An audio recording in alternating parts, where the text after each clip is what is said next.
Welcome to the Great Detectives of Old Time Radio from Boise, Idaho. This is your host, Adam Graham. If you have a comment, email it to me, box13@greatdetectives.net. Follow us on Twitter at Radio Detectives and become one of our friends on Facebook, facebook.com/Radio Detectives. Before we do get started, I want to encourage you to check out our store.greatdetectives.net, where you can pick up all of our great books and ebooks, including All I Needed to Know I Learned from Columbo, All I Needed to Know from Dragnet, and my detective books, Slime Incorporated, and An Ounce of Prevention. And some of these are also available as audiobook. Well, now it's time for today's episode of The Adventures of Philip Marlowe. The original air date, August the 18th, 1950, and the title is The Dark Tunnel. Get this and get it straight. Crime is a sucker's road. Those who travel it wind up in the gut of the prison of the grave. There's no other end, but they never learn. From the pen of Raymond Chandler, outstanding author of crime fiction, comes his most famous character in The Adventures of Philip Marlowe.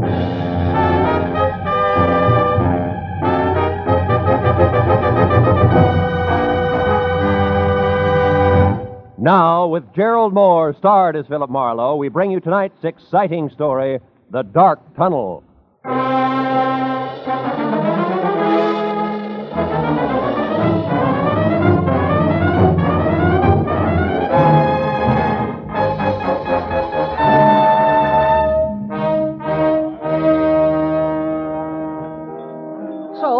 Being hitched 1 month, Marlowe, 30 days, where am I? I don't know. Where are you? Out in the cold, and with enough unpaid bills, Marlowe, to choke an elephant. Fur coat, hats, shoes, dresses, the works.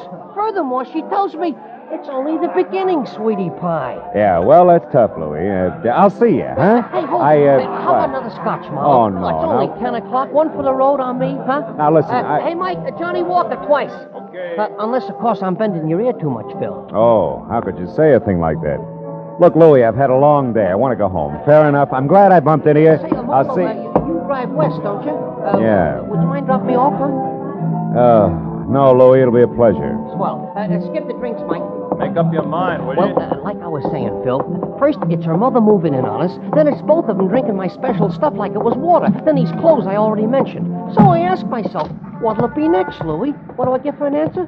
All right, Louie, what do you get? Divorce, my only out. You get my point, huh, Marlowe? Yeah, I get you. My car's around here in the alley, Louie. Check.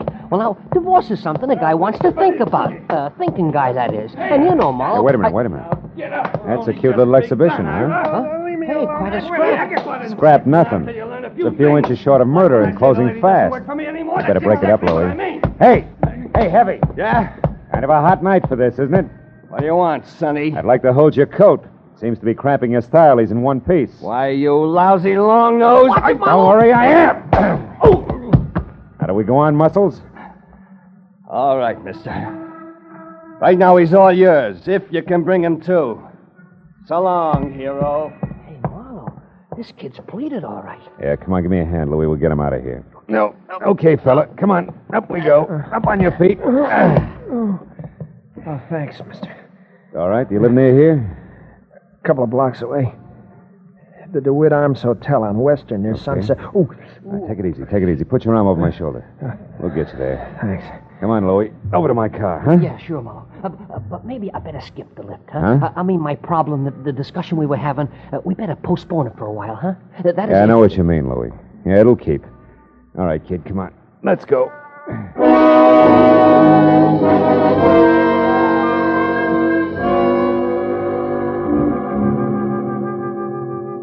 The DeWitt Arms on Weston was one of those cheap stucco and neon sign little hotels where the lobby floor is threadbare carpet and cigarette butts. The furniture is chained in place, and there are always the usual number of John Smiths on the register. By the time we were there and in the dingy, cramped room, number 111, it was no bigger than a cell. I knew that the boy with the swollen face who leaned heavy on my shoulder was 25, answered to Ira Clausen, and he knew that I was a private detective without a job on my hands. Then I began to learn a little more. That slick guy in the alley, Mr. Marlowe, his name's Link. Austin Link. He runs the New Blossom Dance Land on North Hoover. Well, what has he to do with this Julia Thayer? Well, I'm not sure. was the last place she worked just before she dropped out of sight a month ago.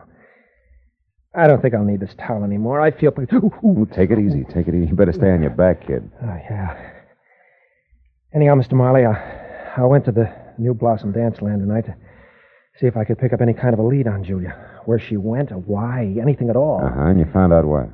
In Austin Link's office, in a desk drawer, this newspaper clipping. Mm-hmm. It's a month old, like Julia's disappearance. Otherwise, it doesn't make any sense to me. It was stapled to this picture of Julia. Here.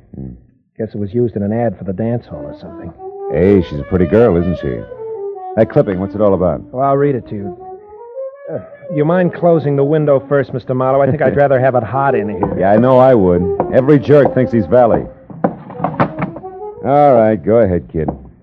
Well, the headline is Faye Patillo killed in car wreck, and then mystery surrounds death of famed gangland woman. Faye Patillo. Hollywood's glamorous first lady of crime in the rackets. Yeah. Says she was killed late last night when her car plunged from Lookout Mountain Road at a hairpin turn. However, the police are puzzled by the fact that although the 40-year-old redhead was in her own car, she was not found at the wheel but in the back seat where, according to the condition of the wreck, she could not have been thrown. Furthermore, no sign of any driver dead, injured, or otherwise was or has been found. I know all about that one. Now, look, is that all you have to go on? Well, not quite, Mr. Marlowe. There's one thing more. What? Just before Link caught me in his office and I ran and hid, as far as the alley where you found me, Yeah. I overheard him talking to someone on the phone about Julia. I have no idea who it was, but Link was very respectful, and he was given a private telephone number. A number he was to remember, not write down. You know what it was? Yeah. Washington 7017. 7017. That's it, Mr. Marlowe. That's not quite, Ira. That's only half of it. What do you mean? You and Julia, why you want to find her, what she means to you, why you haven't gone to the police. Well? I'd rather not say, Mr. Marlowe, if you don't mind. Okay. Suit yourself. Well, good luck, kid. When you're on your feet again, play it a little neater, huh?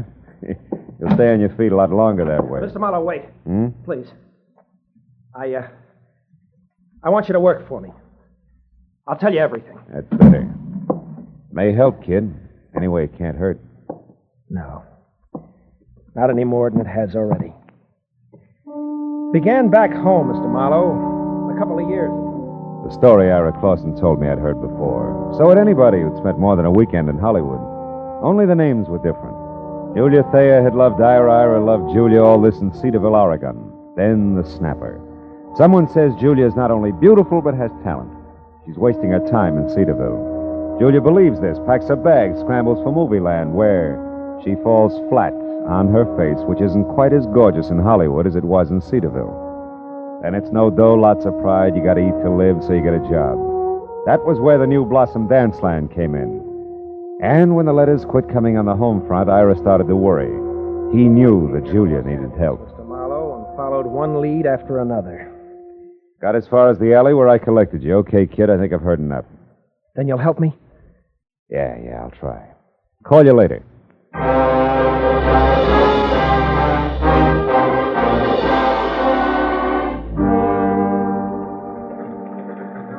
So, your problem's a phone number, huh, Marlowe?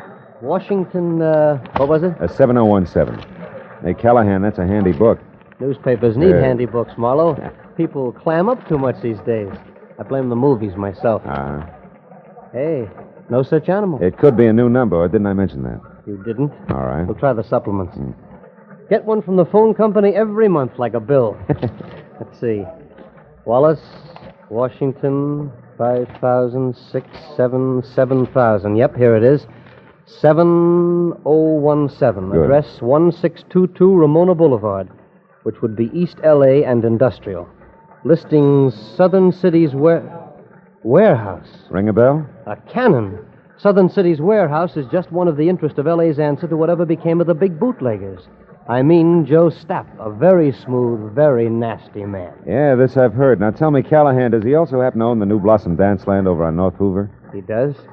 Now you tell me, Phil. There's a story I could use here? Oh, no story. Uh-huh. You know, Marlowe, it's just like I said. People clam up. Too much these days. You're so right. Good night, Callahan.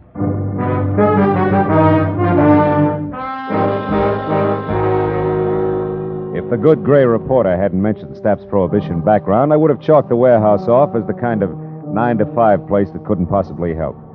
But on the hunch that Stapp might live in a lush penthouse atop a stockpile a la Chicago 1929 style, I pointed my car for East L.A. and the Southern City's warehouse.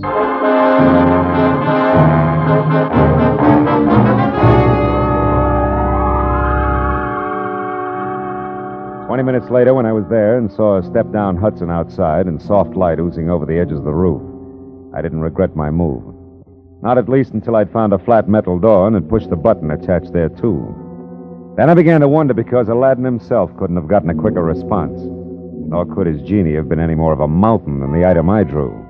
Out of a nearby shadow, not the door. Okay, Charlie. Lay it out nice and neat. Who are you and what do you want? Joe Stapp. Name's Marlowe, occupation private detective. Now you. The handle's Pork. I work for Stapp and... Hey, now wait a minute. What's it to you who I am? Shamus is close enough to cop the stink. And I'll beat it before I start thumping on your boy Wonder and turn you into something vest pocket size. Steady, Pork. Seems to be the trouble. Who are you, mister? His name's Marlowe, Mr. Stapp. He's a private... He'll answer for himself, Pork. Go ahead, Marlowe. What do you want with me? What's it about? Faye Patilio. Hey, Petit... Shut up, Pork. Faye Patilio is dead, Marlowe. So is conversation about her. Anything else? Yeah, something else. Girl who used to work over at the New Blossom Dance Land, Julia Thayer. Know where she is? Why she disappeared? No. And I don't care. Why should I? Because you used to go places with her. I've gone with 100 girls, Marlowe. Ah. Julia was no different, except for one thing. She gave me the brush. Well, good night, Marlowe. Sorry I couldn't have been more help. I won't be long, One Pork. more thing, Joe. You mind telling me who Julia dropped you for? Not at all. A pretty boy, Dean Coty. Julia thought he was better looking than a mink coat. Now, where can I find him? Can you throw that in? Surely. Forest Grove Cemetery, Marlowe. Oh? He was burned to death in an accident at some cottage, poor boy. Well, good night, Marlowe. Pork here will walk with you as far as your car. That's real friendly. Let's go, Charlie, and no funny business. Oh, I wouldn't think of it, Pork. You got height, weight, reach, and artillery on me. Yeah, and I'll gladly use them all. That your buggy there? Yeah, that's it. Well, it's been a nice stroll, Porky. Charming. Just so it stays that way, Charlie, remember to keep away from here, huh? Here, the dance land, and the Silver Lake spot. The Silver Lake, huh? Yeah, Porky, I'll remember. Every word of it.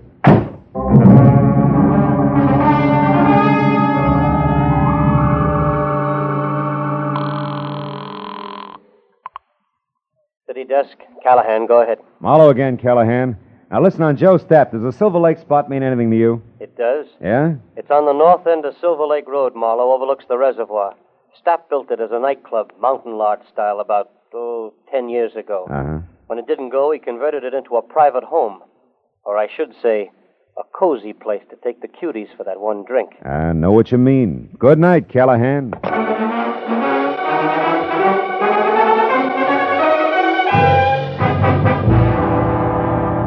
The Silver Lake Reservoir was only a mile off Lower Sunset Boulevard, but the setting could have been a street in Switzerland. The lodge Callahan told me about stood out among the neat little chalets that skirted the water's edge like a Sherman tank in Toyland. Also, it was showing light from a screened-in porch. So when I was out of my car across a shaky rustic bridge that spanned the promise of a creek and moving up close, I didn't have any trouble spotting the girl I saw inside talking earnestly into a telephone as Julia Thayer, by build, size, and color of hair. About the face, I couldn't say. It wore a hat that sported enough veil to mosquito-proof twin beds. Oh, well, that's different. The tunnel. All right, I'll wait there. Yes, as soon as possible. Goodbye. Hello, Julia. Who are you? What do you want? Quite a bit, honey. But for a starter, let's say that I'm a private detective named Marlowe, working for a guy who's worried sick about you. Ira Clausen. Ira Clausen? Well, who's that? Yeah, well, I'm not sure, but maybe he's the world's greatest sucker. Now, let's level, baby. It's getting late for guessing games, huh? I'll say it is. Oh, what's the use? What do you want to know, Mr. Marlowe? Too much to chat about here. The owner's no friend of mine. Come on, we'll take my car. All right, whatever you say. I'm tired of running. Mm-hmm. Let's go. Will you take my arm, please? This darn bridge scares me silly. Oh, sure. Just watch your heels on those loose planks, huh? You okay? Uh-huh. I think I'm going to be just fine, Mr. Marlowe.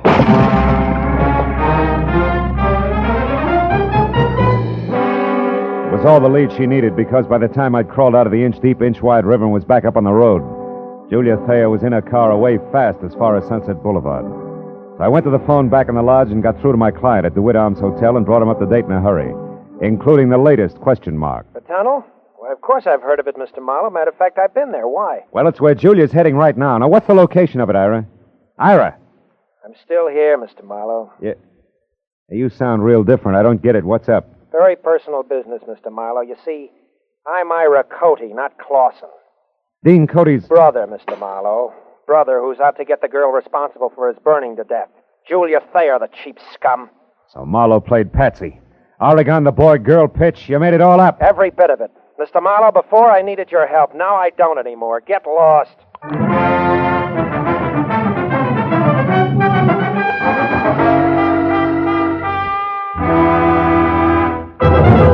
In just a moment, we will return to the second act of Philip Marlowe. But first, there will be 4 more amateur songwriters on hand, and one of them will sell his songs for nationwide plugging and distribution when Songs for Sale comes along tonight on most of these same CBS stations. Songs for Sale gives these new songwriters a great chance. Their songs are judged by a panel of experts. Their music is sung by Rosemary Clooney and Richard Hayes. They're made to feel at home under the guidance of the experienced showman Jan Murray. For an hour of fascinating fun behind the scenes of Tin Pan Alley, here's Songs for Sale tonight and every Friday on CBS. Now with our star, Gerald Moore, the second act of Philip Marlowe, and tonight's story, The Dark Tunnel.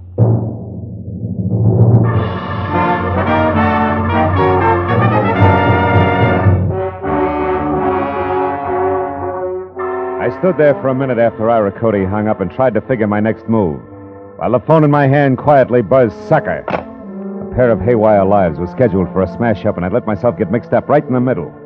Now my only chance to do something about it was to find out fast what was meant by the tunnel. I started out of the place, but only got as far as the front door. You going somewheres, cutie? That rod makes you 6 feet taller, doesn't it, Porky, huh? I don't like you, Charlie. You played a dirty trick on me. Trick? What are you talking about? When I slipped and mentioned Silver Lake, it made Mr. Stapp mad at me, and I don't want Mr. Stapp mad at me. That I can understand. Now, look, you feel like talking this out? No. Oh, listen, you dumb ape. It's for your own good. Something's going to happen tonight that'll make your boss a lot madder than he is now. I'm the only one who... You're just trying to trick me again, but it won't work. Not this time. First, we lift your gun. Now, get going. We'll take your car. Porky, you're going to hate yourself for this in the morning when Stapp finds out? I doubt it. You see, Charlie, it's his idea. Now get going.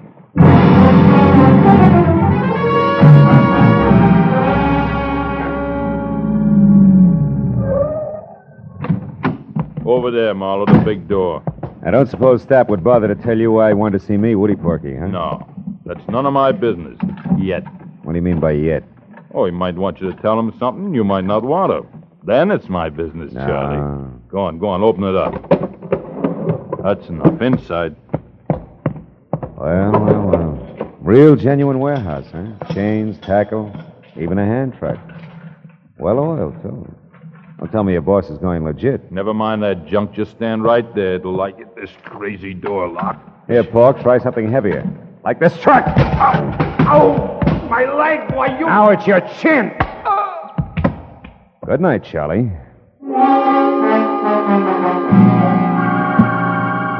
I fished my own gun out of Pork's pocket, tossed his .45 off in a dark corner, and rolled the Hulk himself out of sight behind a stack of crates. Then I went over to an elevator in the corner. On the way into the warehouse, the light I'd seen earlier from the roof was still there, so I decided to try the penthouse. I walked quietly down a thick carpeted hall to the only door. When I knocked, it was with the barrel of my .38. Come in. Well, hello, Marlowe. I've been waiting for you. A gun? Hey, how come... Pork? Pork! Save it, Joe. Oh, that dumb cluck. Yeah, big wheel like Joe Stapp ought to afford better help. Now, I'm holding the gun, so I'll ask the questions. What and where is the tunnel? A tunnel is a hole, Marlowe, usually in the ground. Delivered, Joe. It's got a lot to do with your girlfriend, Julia. Julia? Oh, that's a hot one. I went to all this trouble to haul you in here for the same reason. Then I'll put down the gun and let's talk. It makes me nervous. I'm not interested in your nerves. I'm interested in your talk. All right. Now, you've got a long nose, Marlowe, and poking it around, you might find out enough to get real curious and call in the cops. That I can't afford. Uh-huh. So I'm going to level with you, tell you what you want to know, just so you'll lay off. Got a deal? I'll let you know. All right. You wanted to know about Julia. Yeah. Nothing like Julia Thayer ever happened in my life before. Most beautiful thing I ever saw. Sweet and soft, made me ashamed of myself. Somehow I don't hear violins. Marlowe, I'd have done anything Julia asked me to. And all she ever asked of me was to give her up. For Dean Cody? Yeah, Dean Cody. Young physique that wasn't all wasteland like this. A handsome face that of a boiled lobster like mine is. She was crazy about him, fascinated, and I didn't blame her. Until I found out he had the morals of a rattlesnake. Keep talking. Cody was rotten, Marlowe. Dirty, clear through. Cheating on Julia every time she turned around. I couldn't stand it. I tried to tell her. Only made her hate you, huh? Look, Stapp, so far this is no better than a serial and torrid romances. The point! I'm getting to it, Marlowe. One night I thought I could convince her, because Cody had a date with Faye Patilio. I don't have to tell you, she was the lowest thing in town. They were going to a spot up on Lookout Mountain, so I told Julia. She went up there and waited. They showed, all right. Both loaded. She saw him take that dive off that hairpin turn. When she got down to him, they were both dead. Wait a minute. You told me Dean Cody was burned in the cottage. Sure. That's what I'm still telling you. Julia was so far gone over that louse, she pulled his body out of that wreck, hauled it all the way down to that cottage at Malibu, and then set fire to the place. So the world would never know he's going with a tramp like Faye Patilio, huh? Yes. How'd you like to have that kind of loyalty on your side, Marlowe, huh? Anyway, after Cody was gone... Cody's young brother's in town, Stapp. He thinks Julia's responsible for Dean's death, and he's going to kill her. What? They're scheduled to meet at that tunnel I asked you about. Now, where is it? Stapp, I asked you. I heard you. Tunnel's an old abandoned underpass in back of the New Blossom. But we're not going there, Marlowe. We're going to sit tight and let it play as is. Are you nuts? Not anymore. Julia was out of her head that night. Something went wrong when she started that fire. She got caught in it herself, Marlowe. You mean she was burned? Yeah. Her face. It's bad. She'll never be right again, no matter how much plastic surgery. Yeah, but there's no reason to let her be murdered. That's a matter of definition. You see, Julia's still in love with the memory of Dean Cody, Marlowe, so we'll just forget it and let it play itself out. We'll forget nothing. I got the gun, Stapp. But you're going to drop it, aren't you? Otherwise, I'll have to drop you. Oh, fine. I remember you, Austin Link, Knuckles, in an alley. Drop it. That's right, Nosy. What's the word, Joe? Get him out of here, Link. Get him out of my sight. I don't care where you go. Come on, Slick. Let's go. Just sit on him for a few hours. We'll talk it over then.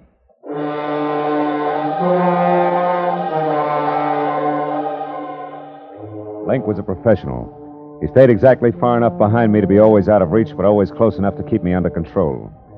All the way down in the elevator, I watched for a chance that never turned up. And as I rounded a corner and headed for the big door again, I glanced at the stack of crates. Pork had come, too. He was on his feet behind them, a heavy steel pulley block in one hand, his face a stupid mask of blind hate. He slammed the block at me with everything he had. I'll kill you! Oh! I dropped to the floor and heard the thing connect behind me. It had caught Link dead center. He fell like a bag of sand. Before Pork realized what had happened, I charged the stack of crates, threw my shoulder against it, made it to the door and out in one dash. My car was sitting where I'd left it. I heaved a sigh of relief and piled in.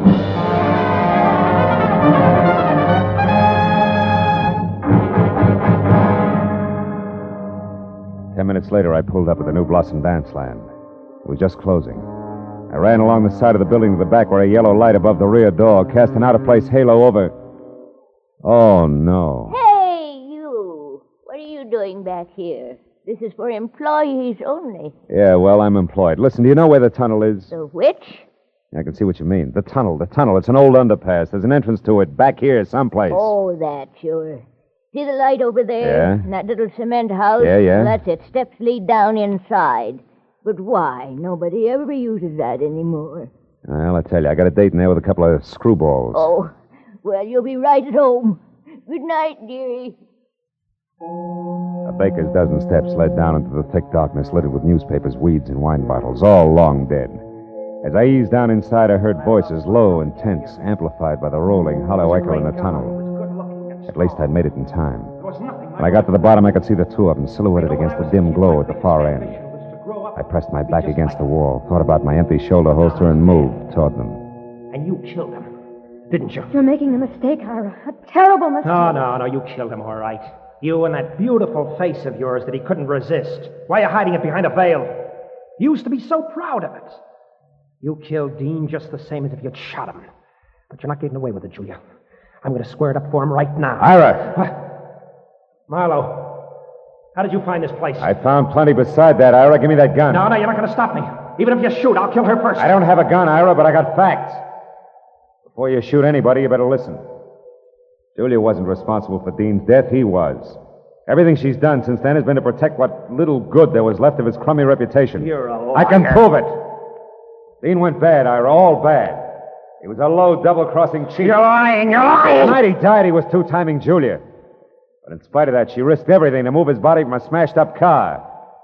So nobody would ever find out what really happened to him. It's true, Ira. Stop it! You liars, both of you. I won't let you say things like that about my brother. You don't care if he's dead, Julia. You'll do all right. You've got the kind of beauty all the men go for. And you, Marlowe... Shut up, you crazy punk. Stay back. Admit you're a liar, Marlowe. Admit it or I'll kill you. I swear I'll kill you along with Julia. You'll be doing me a favor. You haven't seen my face lately, have you, Ira? I never want to see it. I think you better, kid. Got a match, Marlowe?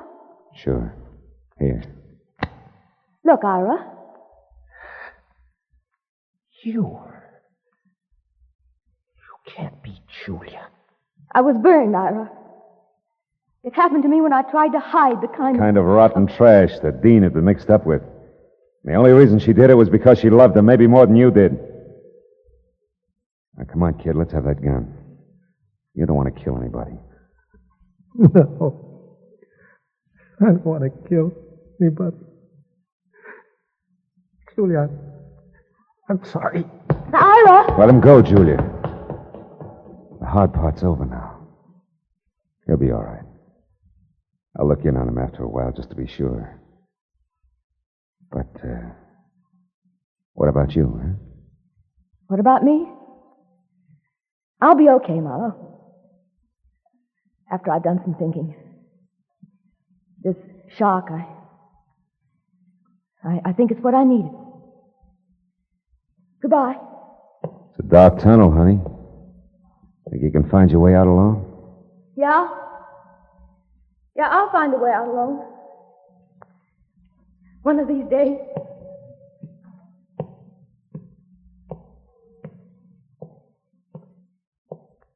She was gone. And I went back and climbed the stairs. Out of the tunnel and into the night again. As I drove slowly home, I thought of Julia. Alone in a dark, blind tunnel with no end to it. And then I thought of all the dark, blind tunnels that men stumble into. Tunnels of blind love and blind hate. Of blind submission that lets empty suits of armor conquer cities and men's minds. Tunnels of blind worry and blind greed, of blind ambition, of blind... But then I stopped because I was getting no place. Except into a blind alley.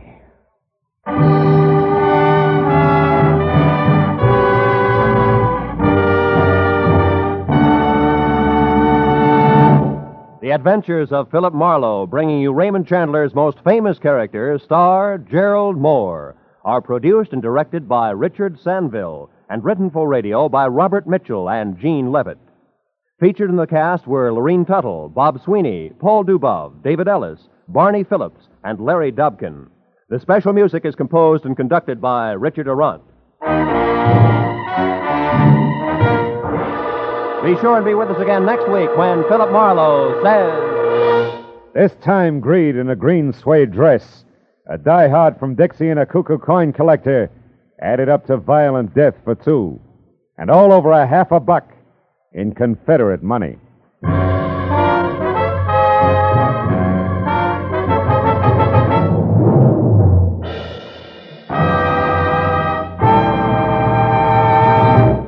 Every Friday night, CBS brings you stories taken from the files of parole boards of the 48 states. With only the names changed, these stories give in complete detail the events of a criminal's life up to the time he is up for parole. Then, before you hear the board's decision, you can make up your mind. Is this man ready to be set free? It's been hailed by press and public alike as an outstanding anti-crime show. And you can hear it now by staying tuned, because Up for Parole follows immediately on most of these same CBS stations. Roy Rowan speaking. This is CBS, where you play Sing It Again every Saturday night, the Columbia Broadcasting System.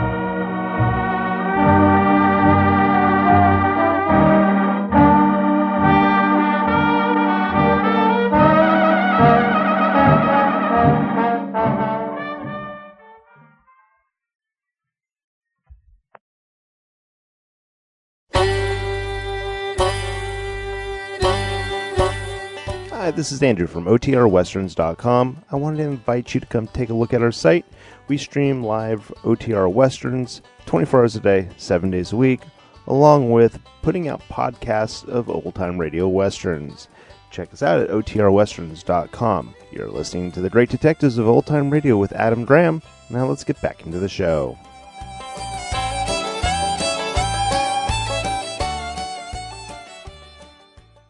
Well, a very well done tale, and I like the use of the dark tunnel as the metaphor. And really, it does have just a great noirish feeling to it. And some really nice twist worked in here regarding the characters' motives. Well, that will actually do it for today. Reminder, coming up tomorrow, it's Nick Carter. And then next Tuesday, get ready, The Avenger is coming to be with us for the next 6 months. In the meantime, do send your comments to box13 at greatdetectives.net. Follow us on Twitter at Radio Detectives and become one of our friends on Facebook, facebook.com/Radio Detectives. But from Boise, Idaho, this is your host, Adam Graham, signing off.